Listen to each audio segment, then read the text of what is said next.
बिस्मिल्लाहिर्रहमानिर्रहीम। अस्सलाम वालेकुम। मेरा नाम है सैयद शाह फैसल इमाम। आज के इस पहले पॉडकास्ट में आप सबको खुश आमदीद। आज हमारे साथ जो गेस्ट मौजूद हैं इनका ताल्लुक़ एक नंबर 1 फार्मास्यूटिकल कंपनी से है और मार्केटिंग में अपनी खिदमत अंजाम दे रहे हैं। सैयद शहज़र मेरी से। शहज़र कैसे हैं आप? बेहतरीन, ठीक-ठाक अस्सलाम। अच्छा शहज़र, जैसे कि हम जानते हैं, अगर मैं बात करूँ यंग जनरेशन में, यू आर द रिसेंटली जिन्होंने हमारी फार्मास्यूटिकल मार्केटिंग के अंदर आपने एक स्टेप इन लिया, ठीक है। तो इस पॉडकास्ट का जो मकसद है हम इसमें देख रहे होंगे कि हम किस तरीके से अपने जो आने वाले कलीग्स को गाइड कर सकें कि फार्मास्यूटिकल मार्केटिंग में क्या जॉब डोमेन है और किस तरीके से वो इस मार्केटिंग के अंदर एंटर हो सकते हैं। तो सबसे पहले अपना थोड़ा एकेडमिक बैकग्राउंड बताएं कि आपने फॉर्म डी किया, फिर उसके बाद आपने क्या एजुकेशन की, फिर अब सवालात को आगे लेके चलते हैं। Thank you so much Faisal भाई for inviting me first of all. और अगर एजुकेशन बैकग्राउंड की मैं बात करूँ तो बाय एजुकेशन मैं फार्मडी हूँ और बेस्ट 2018 का मैं पास आउट हूँ कराची यूनिवर्सिटी से। और उसके बाद 2019 से मेरा प्रोफेशनल करियर स्टार्ट हुआ और एक one of the leading multinational company से फ्रॉम देयर मेडिकल डिपार्टमेंट। और एक साल वहाँ पे काम करने के बाद फिर मेरा जो फर्दर मैंने सेल्स की साइड पे स्विच किया 2020 से 2022 स्टार्ट तक। और 2022 जनवरी से till date I am working in one of the leading pharmaceutical company और वहाँ पे मैं मार्केटिंग के डिपार्टमेंट में खिदमत अंजाम दे रहा हूँ। अच्छा शहज़र, एक बड़ा इंपॉर्टेंट सवाल इससे अराइज़ होता है, क्या आप शुरू से ही मार्केटिंग में आना चाहते थे या इस रास्ते को आपने बाद में एक्सप्लोर किया? अच्छा, मैं थोड़ा सा ऐसा बताता चलूँ कि स्टार्टिंग में अगर मैं फर्दर बात करूँ तो मैं इतना ज़्यादा कोई सोशल नहीं था। यूनिवर्सिटी से अगर हम बात करता हूँ, हम यूनिवर्सिटी के अंदर आए और हमें बता दिया गया कि इतने सारे डिपार्टमेंट्स होते हैं और इस तरीके से ये आपको फर्दर आप लोगों ने जो है वो फार्मास्यूटिकल साइड पे आपने जाना है और फार्माज है फिर आप किया हो एंड ऑल।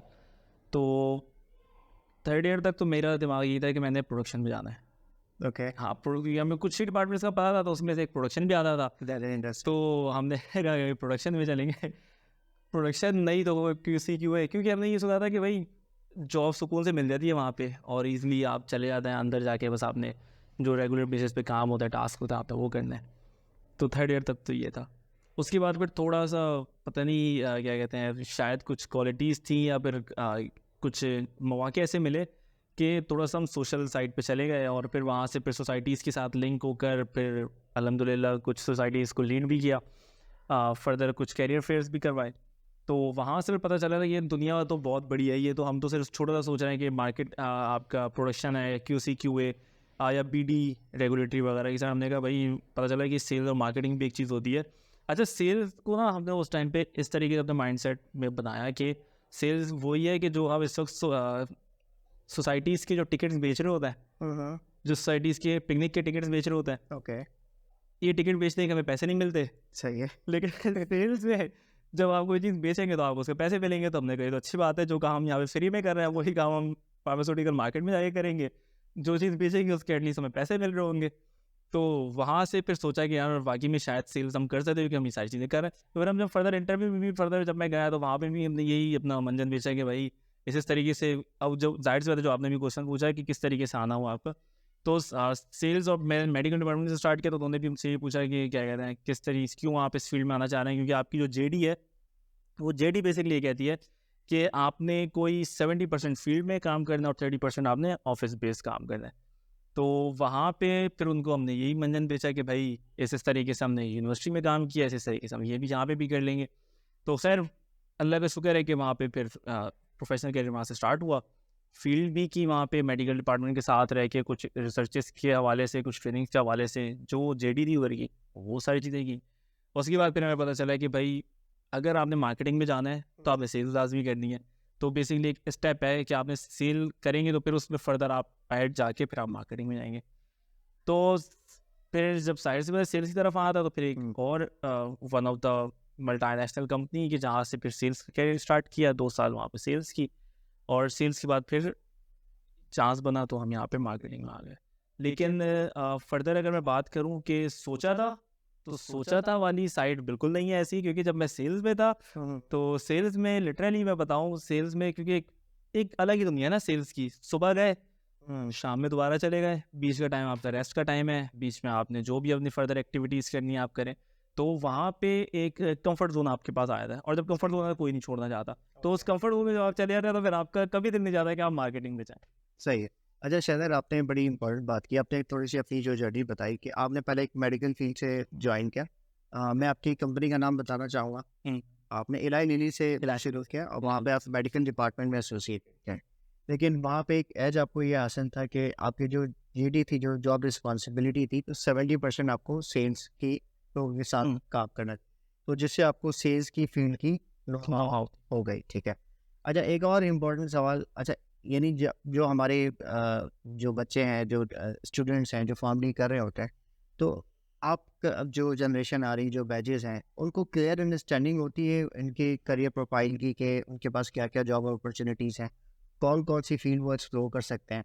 आप क्या कहना चाहेंगे? अच्छा, अब तो मतलब हमारे टाइम पे या फिर कुछ 4 से 5 साल पहले अगर देखें तो as such sort of career counselling के सेशंस हमारे टाइम पे चलने फिर स्टार्ट हो गए थे, लेकिन उससे पहले तो बिल्कुल भी ये सारी चीज़ नहीं थी। देखिए, डिपेंड करता है पर्सन टू पर्सन। अब कुछ लोग होते हैं जिनका ये माइंडसेट होता है कि हम जब पास आउट होंगे तभी हम सोचेंगे फर्दर करियर में कहाँ हमने प्रोसीड करना है, और कुछ लोग ऐसे होते हैं कि जिनका माइंडसेट होता है कि नहीं यार, मैंने रिसर्च करनी है, मैंने इंटर्नशिप करनी है, मैंने इस सीनियर के साथ ही मिलना है, मैंने इधर भी जाना है और मैंने सोसाइटीज़ में भी रहना है ताकि मेरे सीनियर्स के साथ कांटेक्ट हो। तो वो थोड़े से शार्प होता है। वो जितना मैं समझता हूँ कि शायद वो प्रोफेशनल करियर में पास आउट होने के बाद ही उनको जो है फर्दर अपॉर्चुनिटीज़ फिर मिल जाती है, क्योंकि उनके अंदर कॉन्फिडेंस होता है, उनके कॉन्टैक्ट्स बिल्ड हो जाते हैं सोसाइटी के अंदर एटलीस्ट। तो ये एक तो ये सिनेरियो है। अच्छा, दूसरा अगर फर्दर अगर मैं बात करूँ इसमें स्पेसिफिकली कि आपके अंदर क्या स्किल्स होने चाहिए, तो स्किल्स अगर आपके अंदर होने चाहिए तो आपको एटलीस्ट कुछ प्रेजेंटेशन स्किल्स आपके अंदर हो। अगर आपने इस फील्ड के अंदर आना है, मार्केटिंग साइड पे आपने अगर आना है, आपकी कम्युनिकेशन इतनी स्ट्रांग हो, या आप अपनी बात पे किसी को अगर कन्विंस कर सकते हो, it means that you are right person for the sales position and you are right person for the marketing position.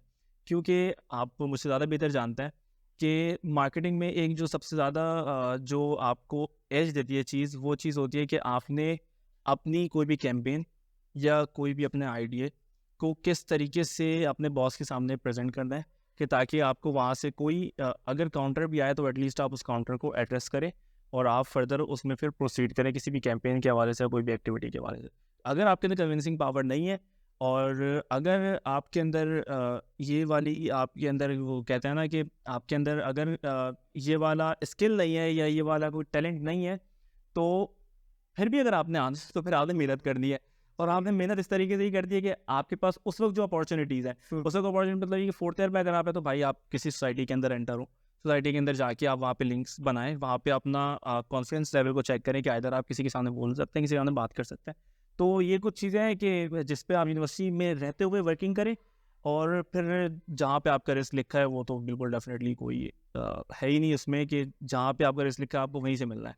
तो फिर जहाँ से भी आप करियर स्टार्ट करें, जहाँ पे भी अपॉर्चुनिटी आप मिले, आप घर पे ना बैठे, आइदर प्रोडक्शन से मिले, क्यूसी मिले, क्यों अपॉर्चुनिटी मिल रही है, आप वहाँ पे जाएँ, आप स्टार्ट करें, क्योंकि कंपटीशन इतना बढ़ गया है कि अब आपके सामने ये कि अगर एक सेल्स पर्सन है जो फैमिली भी है, एमबीए भी कर रहा है, वो 4 साल बाद मार्केटिंग में एंटर हो रहा है as a management trainee position पे, और जो नए हमारे पास पास आउट आ रहे हैं, जो नए पास आउट आ रहे हैं, उनका भी माइंडसेट ये है कि मैं मार्केटिंग में जाऊँ और मार्केटिंग में मैं भी उसी मैनेजमेंट ट्रेनिंग पोजीशन पे जाऊँ।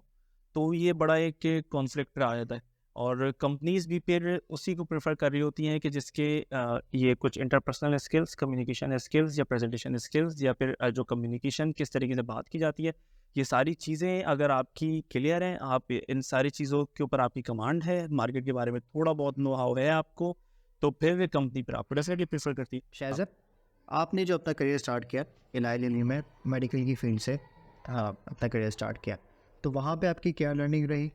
ऐसी क्या स्किल सेट वहाँ पे आपकी इम्प्रूव हुई जिससे आपने मार्केटिंग की जो अपॉर्चुनिटी है उसको एक्सप्लोर किया, या आपको मज़ीद पता लगा यार कि मार्केटिंग की फील्ड भी एक बड़ी ज़बरदस्त फील्ड है जिसमें मैं मज़ीद एक्सप्लोर कर सकता हूँ और मेरी जो पर्सनैलिटी ट्रेट है वो उससे वो मैच कर रही होती है? ये बहुत अच्छा आपने क्वेश्चन किया कि एक मेडिकल डिपार्टमेंट में जब आप होते हैं और एक मेडिकल डिपार्टमेंट में होते हुए आप मार्केटिंग का सोचा, तो बिल्कुल डिफरेंट सिनेरियो है। तो मेडिकल डिपार्टमेंट से अगर हम लिंक करते हैं मार्केटिंग को, तो मेडिकल डिपार्टमेंट में मैं अगर बात करूँ उस टाइम की, तो वहाँ पे हमारी जेडी होती थी कि आपने कुछ प्रेजेंटेशन देना है, आपने ग्राउंड लेवल पे के ऊपर उतर के आपने कुछ रिसर्चेस करनी है, आइदर वो मेडिकल और फार्मेसीज़ के हवाले से हो कि फार्मेसीज़ पे प्रोडक्ट्स अगर अवेलेबल हैं, इंसुलिन जो बेसिकली उनका मेजर पोर्टफोलियो था, तो उससे पेशेंट सपोर्ट प्रोग्राम होता है, तो वो आपने इवन फार्मेसीज़ और फार्मेसीज़ के साथ साथ आपने जो हेल्थ केयर प्रोफेशनल्स हैं उनके साथ जिनका सपोर्टिंग स्टाफ है उन तक आपको उसकी आपकी रीच उन तक होती है। तो वहाँ पे एक डॉक्टर से बात करना डिफरेंट वे में होता है, आपका जो पैरामेडिकल स्टाफ है उसको डिफरेंट वे में ट्रीट करना है, और फार्मेसी में अगर आप किसी फार्मासिस्ट से या फिर उस मेडिकल स्टोर वाले से बात कर रहे हैं तो उससे बात करने का आपका अंदाज डिफरेंट होता है। तो वहाँ पे हमें डिफरेंट ट्रेनिंग्स दी जाती हैं, तो डेफिनेटली वहाँ पे एक बड़ा अच्छा एक एनवायरनमेंट था, ट्रेनिंग्स से सपोर्ट मिलती है, लेकिन जब तक आप ग्राउंड पे ना उतरें, आपका फील्ड पे उस तरीके का इंटरेक्शन ना हो, तो आप ये सारी चीज़ें इम्प्लीमेंट नहीं कर रहे होते। ट्रेनिंग्स के बाद जब आप फील्ड में उतरते हैं, फील्ड में उतरने के बाद उसको जब आप प्रैक्टिकल एक्सपीरियंस करते हैं तो वो चीज़ डिफरेंट होती है। लेकिन हाँ, जब आप एक ही चीज़ को बार बार करते रहें, क्योंकि प्रेजेंटेशन हमारी होती थी मोस्टली मीन्स लेट्स सपोज अगर मंथ में हमें 17 to 18 प्रेजेंटेशंस लाजमी करनी, हमारे पेशेंट सपोर्ट प्रोग्राम का बेसिकली स्ट्रक्चर ही कुछ इस तरीके का था। तो जब हम प्रेजेंटेशन देते थे वहाँ पे, क्योंकि डेफिनेटली रेगुलर बेसिस के ऊपर होता था, एक चीज़ को जब आप रेगुलर कर रहे होता है तो एक नेचुरल ये है कि आप उस चीज़ के आदी हो जाते हैं, या आप उस चीज़ में इतने वेल इक्विप्ड हो जाते हैं कि आप फिर उसके लिए कोई नई चीज़ सोच रहे होते हैं, यार ये तो मैंने बहुत कर लिया, अब मैं कुछ इससे आगे करूँ। अब मेडिकल डिपार्टमेंट में अनफॉर्चुनेटली हमारे यहाँ पाकिस्तान की अगर बात करें तो हमारे रेस्ट्रिक्शंस हैं, एज सच वो अपॉर्चुनिटीज़ नहीं है या इतना एज सच स्कोप नहीं है जितना हमें हमारा सेल्स या मार्केटिंग की साइड पर करना चाहिए। तो फर्दर डेफिनेटली मैंने मूव ऑन करना था, और अगर आपने मूव ऑन करना था तो आप मेडिकल डिपार्टमेंट से मूव ऑन करके एक प्रमोशन उस ऐसी डेजिग्नेशन में मेडिकल डिपार्टमेंट में रहते हुए नहीं आ सकते, तो फिर आपने डेफिनेटली या तो सेल्स साइड पे या फिर सेल्स साइड के बाद फिर आपने मार्केटिंग की साइड पे आता। लेकिन सेल्स मैंने बताया आपको वही एक स्टेप है मार्केटिंग की तरफ, तो उस स्टेप को आपने लाजमी लेना था जो उस टाइम पे माइंडसेट बना हुआ था। क्योंकि अभी करंटली अगर मैं सिनेरियो की बात करूँ ना, अभी सिनेरियो ये है कि जो भी पास आउट हो रहा था उसका जा रहा है मार्केटिंग में चला जाऊँ, डायरेक्टली चला जाऊँ मैंने सेल्स। शहर बैच में एक बात ऐड करना चाहूँगा, सॉरी आपकी बात में। हाँ। अच्छा, ये सिनेरियो 2012 में भी था कि अच्छा पहली प्रेफरेंस यही होती थी कि हम मार्केटिंग जाना है। जाए, लेकिन जैसा कि आपने डिस्कस किया कि जब हम काफ़ी ज़्यादा एक्सप्लोर किया डिफरेंट इंडस्ट्रीज़ में, अपनी फार्मास्यूटिकल इंडस्ट्री में अपनी सीवीज दी, अपने सीनियर से बात की, बट हमें वो अपॉर्चुनिटी नहीं मिल रही थी। लेकिन एक चीज़ जो वे आउट पर हमें दिख रहा था यार कि you must have a sales experience to enter in marketing field. तो मैं आपकी इस बात से बिल्कुल सेकंड करूँगा कि आपका एक सेल्स एक्सपीरियंस होना चाहिए ताकि आप मार्केटिंग के अंदर एक परफॉर्म कर सकें। अच्छा, डू यू थिंक शायद जो आपका एक सेल्स एक्सपीरियंस आपने लिया ये ज़रूरी था, या इसके बगैर भी आप मार्केटिंग में जा सकते थे, या सेल्स एक्सपीरियंस ने आपको इतना इनरिच किया कि जिसकी वजह से हम मार्केटिंग में अच्छा परफॉर्म कर सकें? अच्छा, इसमें मैं एक मैं वाक़या बताता चलूँ। इसमें ना आपका जो डिसीजन लेना है ना वो बहुत ज़्यादा इंपॉर्टेंट है। आपका जो डिसीजन मेकिंग है ना वो बहुत क्या कहते हैं मेजर पार्ट प्ले करती है आपके कैरियर के अंदर। अब मैं आपको अगर बताता हूँ, तो मैं पास आउट हुआ 2019 में when I was in lily में जो मुझे फैसिलिटीज़ दी हुई थी, वो facilities at that time same designation पे मेरे डिफरेंट कोलीग्स के पास नहीं थी। ठीक है। एक एमएनसी थी, उसका एक डिफरेंट प्रोटोकॉल था। तो अच्छा, अब मैं जब वहाँ पे गया मेरे पास ये सारी चीज़ें थी, तो मेरे पास एक और कंपनी से अपॉर्चुनिटी मुझे मिली कि उन्होंने ये कहा कि हम आपको एज आ मैनेजमेंट ट्रेनिंग लेंगे, और बड़ी अच्छी वो फार्मास्यूटिकल कंपनी, उनके भी बेसिकली ये क्या कहते हैं प्रोटोकॉल था कि 1 साल बाद वो एपीएम करते। फॉर एग्जांपल मैं 2019 में अगर वहाँ पे एमटीओ चला जाता, एमटीओ मार्केटिंग, तो मैं 2020 में एपीएम हो जाता। तो जो हमारे यहाँ मार्केटिंग हमारे जो जूनियर्स हैं उन सब का ख्वाब यही होता है एपीएम मैंने होना है। ऐसे वो ब्रॉडली सोचते ना, एपीएम बस मैंने होता है लास्ट जगह, चाहे मैं निकलते ही हो जाऊँ या मैं 1 साल का रगड़ा खाने के लिए भी तैयार होता है कि एमटीओ पे जैसी ज़रारत हो जो भी हो, लेकिन बस मैं एमटीओ से हट के बस एपीएम हो जाऊँ, एग्जैक्टली एपीएम बस लाजमी होना है। तो खैर जब मेरे पास वो अपॉर्चुनिटी थी, मुझे 2 मंथ्स हुए थे लिली में, और उस टाइम पे मैं अपने जिनको मैं मेंटोर बोलता हूँ, उन तमाम लोगों को मैं ट्रीट दे रहा था वहाँ पे बैठ के लिली की ही गाड़ी मिलने की खुशी में। तो उस टाइम मेरे पास मैंने ईमेल उनको दिखाई वहाँ पे ना, मैंने कहा सर ये सिनेरियो के 2 मंथ्स मुझे यहाँ पे हो गए, और 2 मंथ्स के बाद मुझे अब ये यहाँ से ये ऑफ़र आई हुई है कि ये बोल रहा है कि आप एज आ मैनेजमेंट ट्रेनिंग आ जाएँ। तो उन्होंने बड़ी एक ज़बरदस्त बात बोली, उन्होंने मुझसे ये कहा कि तुम अभी लिली में एक एमएनसी है, तुम्हारा यहाँ का एक्सपीरियंस डिफरेंट है, जिस कंपनी को मैं ऑफर आ रही है उधर का एक्सपीरियंस डिफरेंट होगा, वो भी टॉप 5 कंपनीज में में ही थी, लोकल थी Okay. लेकिन टॉप 5 में थी। ओके तो अच्छा, ये तो एक जनरल बात हो गई, वो अगर मैं किसी और से पूछता तो वो भी यही बात बोलता। तो एक जो मैंने बात इन्होंने ये कहा कि तुम इस वक्त लिली में हो, इस वजह से तुम्हारे पास ये ऑफर आई हुई है। बिल्कुल अच्छा, that is the word. सही है, एक चीज़ ये थी।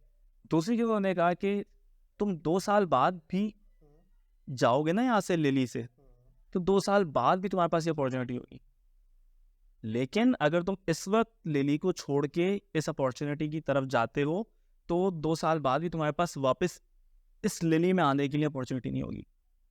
मीन्स कहने का मकसद ये था कि ये अपॉर्चुनिटीज आपके पास आती रहती हैं, आपको ज़रूरत ये है कि किस टाइम पे आपको उस अपॉर्चुनिटी को अवेल करना है। अच्छा, उस टाइम पे जो मेरे जो कोलीग्स थे या कोलीग्स बोल लें आप, जो क्लास फेलोज थे, उस टाइम पे वो उनमें से 2-3 ने वो अपॉर्चुनिटी अवेल करी, क्योंकि सेम टाइम पे सबके पास वो अपॉर्चुनिटी गई थी। तो कोई पैनल चैनल के इंटरव्यूज़ हुए उन सब के, खैर 2-3 को उन्होंने एज अ मैनेजमेंट ट्रेनिंग ले लिया, and I was on market medical department at that time. तो वहाँ पे उन्होंने सबको 2-3 को MTO ले लिया। अब फर्दर आप देखें 2019 से 2023 तक, इस वक्त अगर मैं जिस डेजिग्नेशन पे हूँ वो भी उसी डेजिग्नेशन पे है। Okay. ठीक है, तो कहने का मकसद है कि जहाँ से उनका सफ़र शुरू हुआ, जहाँ से मेरा सफ़र शुरू हुआ, अगर टिल डेट देंगे तो वो एक ही जगह पे आ गया। वही डेजिग्नेशन उनकी भी है, वही डेजिग्नेशन मेरी भी है। हाँ, मुझे एक सेल्स का या एक MNC का या फिर एक जो फील्ड का एक्सपीरियंस होता है, एक्सपोजर होता है, उससे शायद मुझे कोई एक बेनिफिट मिल गया हो कि जो मैं फ़ौरन से जो है वो एक मैनेजमेंट ट्रेनिंग पोजीशन की बात हो, जो मेरे पास नेक्स्ट डेजिग्नेशन थी, मैं उसके पास आ गया।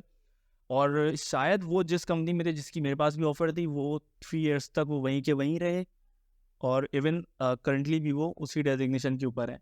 तो ये डिपेंड करता है आपके डिसीजन के ऊपर कि आप उस टाइम पे आप अगर वो डिसीजन ले लेते हैं तो वो आपके लिए आइदर बेनिफिशियल होता है, डेफिनेटली बेनिफिशियल होता है, लेकिन उसके लिए आपने कोई एक ऐसा बंदा रखना पड़ता है जो आपको मेंटोरशिप आपकी करे और आपको गाइड करे। अच्छा चैदर, बड़ी इंपॉर्टेंट आपने दो बातें की, तो मेंटोरशिप के हवाले से। अच्छा, when you are in a pharmaceutical, अच्छा, आप मेंटोर हमारे एक ही है, मेंटोर हमारे एक ही है। अच्छा आपके एक ही है, ठीक है ना?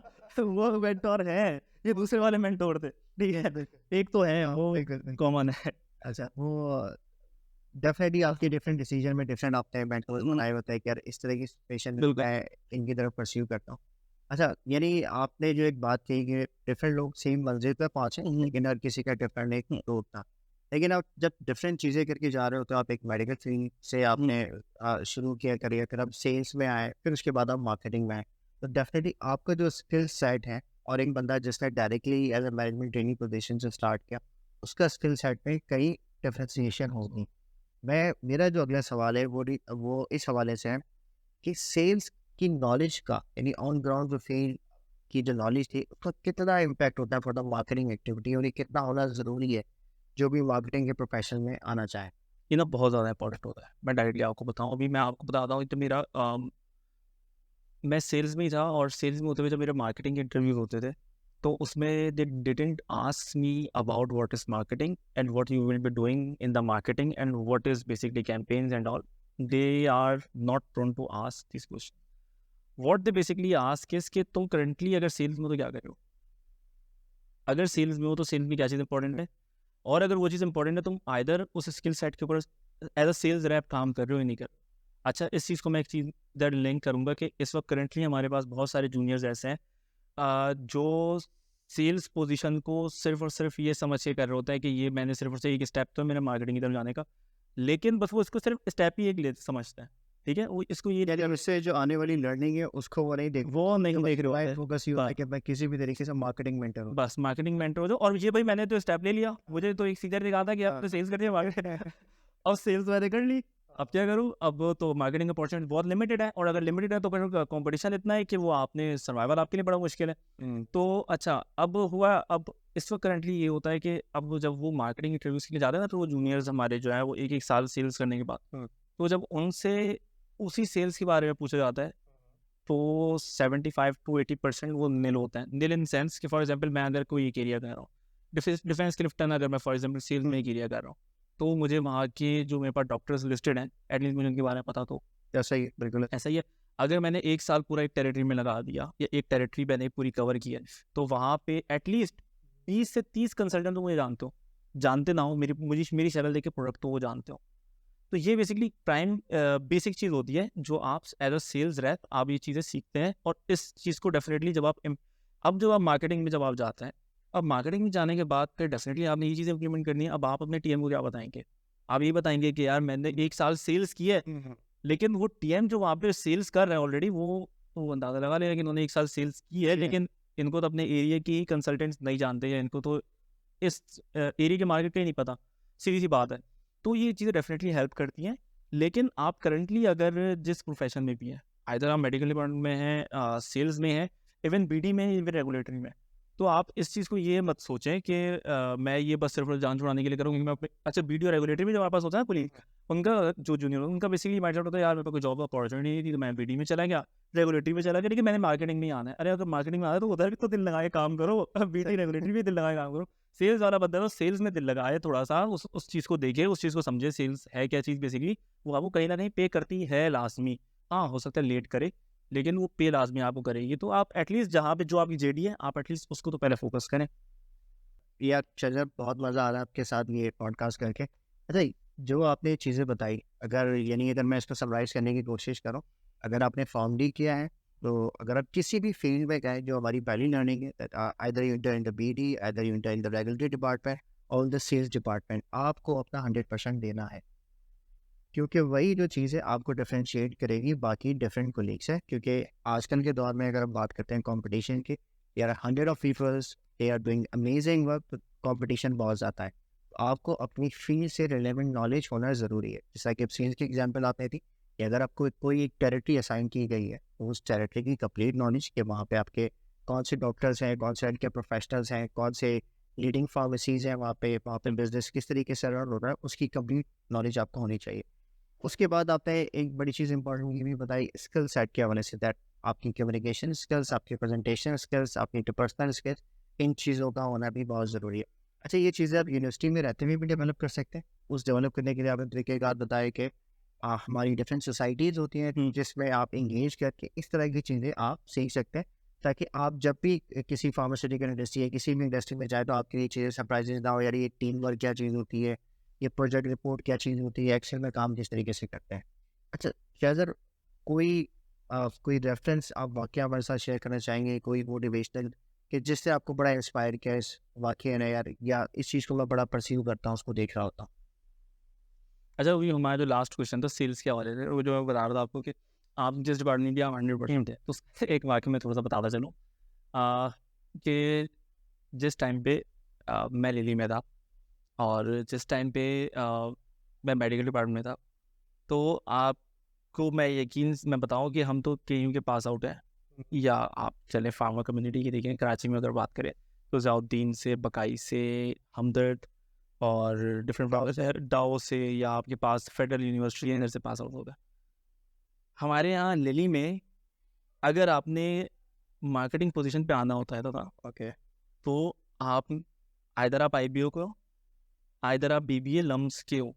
हमारे साथ सेल्स में एक लम्स का लड़का भी सेल्स करता था, और एक IBA से जो हमारा ग्रेजुएट था, फ्रेश पास आउट था, वो भी उसने भी सेल्स की है और प्रॉपर सेल्स की है। अब आप ये सोच सकते हैं कि हम तो फार्म डी होके ये कह रहे थे यार 1 साल सेल्स में जान छुड़ा, उनको हम लोग जो कई बार हम लोग बाकायदा ये कह रहे थे और यार इनको सेल्स करवा रहे हैं, इन लोगों को सेल्स करवा रहे हैं। सोचे उसको हम बोल रहे होते थे कि यार लम्स सेल्स, तुम भी रोड पे, हम भी रोड पे, लिटरली हम लोग उनसे डायरेक्ट बोल रहे होते थे ये बात, to be very honest. But what they used to say कि यार हमारे लिए ये लर्निंग एक्सपीरियंस है, हम इस वक्त अगर ये काम कर रहे हैं तो डेफिनेटली ये हमें आगे फर्दर जाके बहुत सपोर्ट करेगा, और इसको वो बड़ा पॉजिटिवली लेते थे। ऐसा नहीं था कि वो डिमोटिवेट होते हो कि यार ये फार्मडी है, ये भी सेल्स कर रहा है, मैं भी सेल्स कर रहा हूँ। अच्छा, ऐसा भी नहीं कि फॉर एग्जाम्पल थोड़ा सा ना कि लेफ्ट एंड डिफेंस दे दें, कोई तरीके का एरिया दे दें, उनको देते भी लांडी और कोरंगी दिया हुआ था। ओके। हाँ, मतलब एरिया की कोई डिफ्रेंसिएशन नहीं है, लेकिन कहने का मकसद है वहाँ पे से सेल्स निकलवाना थोड़ा सा एक डिफिकल्ट है। वर्सेस क्या आपकी लिफ्ट डिफेंस वाली या पोर्च एरिया से सेल्स निकलवाने, वो बड़ा डिफरेंट है। डिफरेंट होता है। तो आपने जिस एरिया में वो सेल्स कर रहे थे वहाँ पे डॉक्टर्स का माइंडसेट बिल्कुल डिफरेंट होता है। वहाँ पे डॉक्टर्स को समझाना प्रोडक्ट के बारे में, नई टेक्नोलॉजी के बारे में समझाना बड़ा मुश्किल होता है। लेकिन वहाँ पे अब आप सोचो उनको उतारा हुआ था, और वहाँ पे वो सेल्स भी करते थे और वहाँ पे प्रॉपर कॉल्स करते थे। और इवन इवन के जब वो क्या कहते हैं, उनके फर्दर डॉक्टर्स के साथ कॉन्टेक्ट्स भी बिल्ट हुए विद इन अ ईयर। तो कहने का मकसद है कि आप अब वो बड़ी अच्छी कंपनीज में मार्केटिंग डिपार्टमेंट में definitely they are designed basically कि उनको डिज़ाइन इस तरीके से किया जाता है कि उन्होंने मार्केटिंग में डायरेक्टली ही जाना है। लेकिन मैं आपको कहने का बस सिर्फ और सिर्फ यही है कि आपके पास जो भी प्रोफेशन है, आप जहाँ से भी स्टार्ट करें, आप उसमें 100% दें। 100% अगर आप देते हैं तो आपके लिए जो आगे आने वाली जो मंजिलें हैं वो खुद ब खुद ही आसान होती हैं। अच्छा, इसमें जैसे अभी आपने बताया कि वाक़या जो इंस्पायर करता हो और सारी चीज़ों, मेरे पास वाक़या नहीं है। लेकिन मैं आपको ये बताऊँ, मैं अपना यूनिवर्सिटी का जर्नी अगर मैं बताता चलूँ, तो शुरू के 3 साल मैं किसी भी सोसाइटी में नहीं रहा। किसी भी सोसाइटी में मैं किसी शुरू के 3 यस, साल बिल्कुल आप साइलो रहते थे। बिल्कुल ग्रुप वगैरह तो आपको पता है, ग्रुप्स वगैरह, ग्रुपिंग वगैरह, वो सारी चीज़ें तो चलती रहती हैं, वो तो रेगुलर पार्ट है। उसके बगैर तो आप नहीं, बड़ा मुश्किल होता है सर्वाइव करना। मजबूरी भी कभी-कभार आपकी बन जाती है। अगर आपके ग्रुप्स नहीं है, अगर आपकी इंडस्ट्री 2-4 लोगों से बाहर है, कुछ असाइनमेंट कैसा मिलेगा, कुछ टास्क कैसे करेंगे अगर आपने, हाँ, जब तक ग्रुप नहीं मिलेगा तो उसमें काम कौन करेगा? हम कौन करेगा, ये चीज़ है। तो ये भी बड़ा ज़रूरी होता है। तो वो चीज़ की शुरू के 3 साल तक हम बस, लेकिन सिर्फ वो कहते हैं ना, एक नैरो आपको होता है ना माइंडसेट, वो उसी ग्रुप तक ही रहे, सही। बाहर की दुनिया नहीं देखी। आपका यूनिवर्सिटी का जो एज अ फैमिली होता है ना, तो 3 साल आपका समझ जाए एक मेजर पार्ट यूनिवर्सिटी का निकल चुका। अब अगर आपका 3 साल वो मेजर पार्ट निकल चुका, तो आपके पास बचे 2 साल। 2 साल। 2 साल में अब आपने क्या करना है? आप क्या कर सकते हैं? आप या तो अपने कोर्सेज बचा लें, अपनी जीपीओ बचा लें, या जीपीओ उठा लें।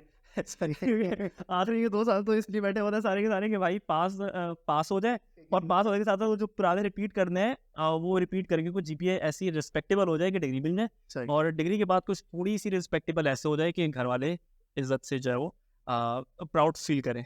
सही है ना? तो अच्छा, अब बचे 2 साल। अब यार 2 साल अब हमें कोर्सेज भी रिपीट करने हैं, कुछ में मार्क्स भी कम, और सारी चीज़ें बड़ी डिफरेंट सिचुएशन। तो एक चीज़ मैंने फिर ये सोची कि यार जो 3 साल पे नहीं किया, तो अगले 2 साल पे क्या कर लूँगा। तो मैं अपने क्या है, चलो सोसाइटीज़ में भी चलते हैं, कुछ कॉन्टेक्ट से सोशल उसमें, और कुछ थोड़ी सी हुआ एंट्रेंस ऐसे हुई कि एक दफ़ा एक सीनियर ने मुझे पकड़ लिया, कोई कहीं पे जानते होंगे, उन्होंने कहा ये तो नात वात अच्छी पढ़ता है, और मुझे बुला लिया कि यार सेशन है। हमारे फार्मेसी का नया डिपार्टमेंट बन रहा था, उसमें डॉक्टर इकबाल अजहर ने रखी, कुरान खानी और वो सारी थी ना उसका। तो उन्होंने कहा कि यार वो हम तिलावत करेंगे। तिलावत के बाद वो थोड़ा सा इस तरीके से वो कहते हैं यार कि तिलावत हो, इस नए उस वक्त ना क्लासेस स्टार्ट नहीं की नए डिपार्टमेंट। सही है। उन्होंने कहा यार तिलावत से स्टार्ट हम करेंगे, तिलावत के बाद फिर हम नात ख्वानी करेंगे, नात के बाद फिर हम मैं थोड़ा सा अपना खिताब वगैरह करूँगा। सही। तो उसके लिए ना सारे सीनियर्स को लेकर गए ना, ये लोग सारे जा रहे थे। अब वहाँ पे हुआ कि यार तिलावत वाला तो लड़का है, नात किससे पढ़वाएं? लड़कियों से वहाँ पे उस वक्त शायद कोई लड़की अवेलेबल नहीं थी, क्या सिनेरियो था मुझे कोई जानता भी नहीं था, मैंने कभी उससे पहले नात नहीं, सोए 3 साल गुजर गए, और जिस चीज़ का आपको प्राइम वो है आपने वही नहीं किया। ठीक है ना? अब हुआ ये कि मैं आया फिर वहाँ से, मैंने कहा यार चलो हाँ, मुझे कॉल आई ना अननोन नंबर से कि यार तुम्हारा मुझे इसने नंबर दिया था, और इस तरीके से तुमने नात पढ़ते हो। मैंने कहा हाँ पढ़ता हूँ, तुम आ जाओ वहाँ पे। अब मैं वही ग्रुप के अंदर ही बैठे हुए थे, हमने कहा सुकून से बैठे हुए, कोई मसला नहीं है। अब मैंने कहा चले कहाँ पे आना है? अच्छा, वहाँ पे बड़ी यकीन करें, हाँ। इतना कोई गुस्सा आया जाते हुए कि यार बैठे हुए सुकून से बातें कर रहे थे, क्या ज़बरदस्ती से डाल लिया। अब वहाँ पे हमने नात पढ़ी, मैं नात पढ़ी, जो जहन में आया सब नात पढ़ी। अच्छा, इत्तेफाक ऐसा हुआ कि एक है ना, अल्लाह ने एक हुनर दिया हुआ है। अब वो हुनर है तो इसमें हमारा तो कुछ वो नहीं है ना, वो अल्लाह की तरफ से है, वो हमें बनी बनाई तो कोई चीज़ है नहीं। तो वो एक वो खैर वो पसंद आ गई, थोड़ा सा एक फेस आ गया सामने कि यार कोई एक है थर्ड ईयर में भी जो नात पढ़ सकता है कुछ। और उसके बाद भाई हर सेमिनार में शैदर बुला लो, हर सेमिनार में शैदर पढ़ देगा, नात शैदर पढ़ देगा, शैदर पढ़ देगा। 14 अगस्त में एक कॉम्पिटिशन हुआ, सही है। जिसमें नेशनल सॉन्ग्स पढ़ने थे सबने। नदीम जाफी उसमें आ रहा था, जो वो है ना सिंगर है, वो आ रहा था उससे। सही है। तो उसमें इन्होंने इनरोल किया मुझे कि यार नात अच्छी पढ़ता है, तो ये था, ये इस तरीके से उन्होंने कहा नेशनल सॉन्ग भी पढ़ेगा इस तरीके से ना। मैं भी थोड़ा सा चौड़ा हो गया ना, मैंने कहा हाँ। मैंने कहा ऐसा ही, उन्होंने मुझे उसके लिए एनरोल कर लिया। सही है। मुझे एनरोल कर लिया, और सेमिनार पूरा भरा हुआ, सेमिनार हॉल पूरा भरा हुआ, थर्ड ईयर था। सेमिनार हॉल पूरा बड़ा भरा हुआ, उसमें टॉप 3 उन्होंने अनाउंस करने थे, डिफरेंट यूनिवर्सिटी से लोग आए थे, डाउ से भी आने थे, केएमडी से भी आए थे, और उधर से, और हर यूनिवर्सिटी से और हर उसमें से बल्कि सॉरी 3 यूनिवर्सिटी में से टॉप 3 तो अब तो समझे प्रेशर ही आ गया बिल्कुल ही। हमें ये पता ही नहीं था, हम तो ऐसे ही चले गए, हमने कहा वही सेमिनार होगा, वही पे वो पढ़ने की और आ जाएंगे। अब यार वो जब देखा कंपटीशन, वो तो आधी तो हवा वहीं पे निकल गई, नाम नहीं खैर देखते हैं फिर भी। अब खैर वो अच्छा एक और भी हमारे ना एक ना यूनिवर्सिटी में एक क्लासमेट था, वो बड़ा कोई वो नहीं होते जो बहुत ज़्यादा वो होता है, उसका ना एक दिन पहले मेरे पास कॉल है, यार हाँ शायद तू पार्टिसिपेट कर रहा ना, मैंने कहा हाँ हाँ पार्टिसिपेट कर रहा हूँ। तो ना सीन ये है कि टेंशन नहीं लेना, नतीजा मैंने बता दिया है इसको मैंने कहा भाई दाश। अब आप सोचिए एक दिन बाद कंपटीशन था, एक दिन पहला यार टेंशन नहीं लेना, तुम्हें ही देना है, तुम्हें ही अवार्ड मिलेगा, सही है, तुम्हें बस तुम्हें पढ़ना है जाके, सही है। मैंने नतीजा मेरे को बता दिया है देखा उस सोसाइटी का उस वक्त वो बहुत ना वो था, कोई जनरल सेक्रेटरी था कुछ था। मैंने कहा भाई ठीक है, अब तो कहानी खत्म हो गई, भाई को ही मिलेगा। अब वो मैं गया वहाँ पे, और मैं आपको बताऊँ लिटरली मैं लिरिक्स ही भूल गया तेरा पाकिस्तान है, मेरा पाकिस्तान है, कि लिरिक्स आप पूछ जाए भूल जाओ, सोचे दिल दिल जाना पाकिस्तान का, लिरिक्स ही भूल जाओ। नहीं फिर मैंने स्टार्ट किया, फिर मैंने पता नहीं कौन सा मैं उस मैच में, फिर मैंने स्टार्ट किया, लेकिन मुझे पता जब आप वहाँ पे जाके लिरिक्स ही भूल जाओगे तो आपने क्या करना है। ये थी मतलब आपकी जिम्मेदारी, मतलब काफ़ी, मतलब कुछ चीज़ें किस्मत से भी बनती है मेरे ख्याल से, इसमें किस्मत का कितना रोल था। अच्छा मैं उसमें बात को इंटरप्ट कर रहा हूँ, उसमें जब कंपटीशन हुआ निल बिल्कुल सर्टिफिकेट मिल गया, सही है, सर्टिफिकेट मिल गया कि पार्टिसिपेशन का। और मैं आपको लिटरली बताऊँ ना, उस टाइम पे मुझे ये फील हुआ कि भाई कुछ कर लो, हिस्ट्री से सिर्फ डिग्री नहीं लेकर निकलना, कुछ से कंट्रीब्यूट भी कर लो। तो टू बी वेरी ऑनेस्ट उसके बाद से मैं डिसाइड किया कि सोसाइटीज़ में जाना है, सोसाइटीज़ में जाके आपने जो भी कर सकते हैं आप, कुछ पढ़ने से हट के कुछ करना है। तो कोशिश की, 2 टाइम के हम पीसीएल विनर भी रहे। पीसीएल विनर बेसिकली पाकिस्तान की वो फार्मेसी क्रिकेट लीग होती थी, उसमें मैं कैप्टन था टीम का, प्रॉफ का, तो वो 2 ट्रॉफीज़ भी रखी हुई मेरे पास अभी, तो कंसेक्यूटिव हम 2 टाइम के उसमें विनर भी रहे। तो सोसाइटीज़ साथ साथ चलती रही। साइंटिफिक क्लब में I was not there, but in the career fair पर हमने 2 साल करवाया। तो इस तरीके से फिर सोशल एक क्या कहते हैं आपका मेरा एक स्ट्रीम बना, और उसकी बेसिस के ऊपर फिर थोड़ा सा सोचा कि भाई हमें फील्ड में ही जाना है, फील्ड में ही काम करना है, और यही हमारा बेसिकली क्या कहते हैं, यही आपकी पर्सनैलिटी को सूट भी करता है। यानी मैं इस बात को इस तरीके से कंक्लूड करूँगा कि यूनिवर्सिटीज़ में भी चीज़ें होती हैं जो को आपको एक तरीका सिखा रही होती हैं कि आपका एक स्किल सेट डेवलप करने में हेल्प कर रही होती है, और उसमें सोसाइटीज़ का बहुत ज़्यादा रोल है कि आपके interpersonal skills, communication skills, presentation skill, या जो भी आपके अंदर कोई टैलेंट भी है, अगर उसको आप प्रेजेंट करना चाहते हैं तो वो एक सोसाइटी के थ्रू आप बिल्कुल कर सकते हैं। चलें, अजय शहज़ाद, ये हमने थोड़ी सी आपकी एक जर्नी डिस्कस की, बड़ी मज़े की जर्नी थी, मुझे बहुत मज़ा आया आपका ये पॉडकास्ट करते हुए, क्योंकि जब भी यूनिवर्सिटी की बात होती है कि यार कोई अपने टाइम में चला जाता है, और हर किसी का यूनिवर्सिटी का एक अपना एक्सपीरियंस है। आई नो आपको 2-3 नाम याद आ रहे होंगे कि फर्स्ट ईयर में ये थी, सेकंड ईयर में वो थी, थर्ड ईयर में वो थी, और नहीं सकती फिर सेकंड ईयर, क्योंकि आपने कहा ना थर्ड ईयर के बाद आपने हाँ, वो सेकंड ईयर तक थी, तो फिर थर्ड ईयर से जो था वो थोड़ा सोचा कि कुछ और भी सोचना चाहिए, कुछ और भी सोचना चाहिए। तो खैर this all about the Shahzad Mehdi. Shahzad ने अपनी जर्नी बताई कि किस तरह वो मार्केटिंग के अंदर आए, और इसमें उन्होंने कौन कौन से स्टेप्स ली, सेल्स टारा मेडिकल। एक चीज़ जो हमारी है, जो कि मैं आपके साथ शेयर चाहूँगा, जहाँ पे भी आप जाएँ, जो भी आपको रोल मिले, उसको आप अपना उस रोल पे आप 100% दें। अल्लाह ताला आपके लिए रास्ते खुद ही बनाता है डेफिनेटली। तो आपको क्या करनी है, अपनी कोशिश पूरी करनी है। तो मिलते हैं अगली एपिसोड में। Thank you very much.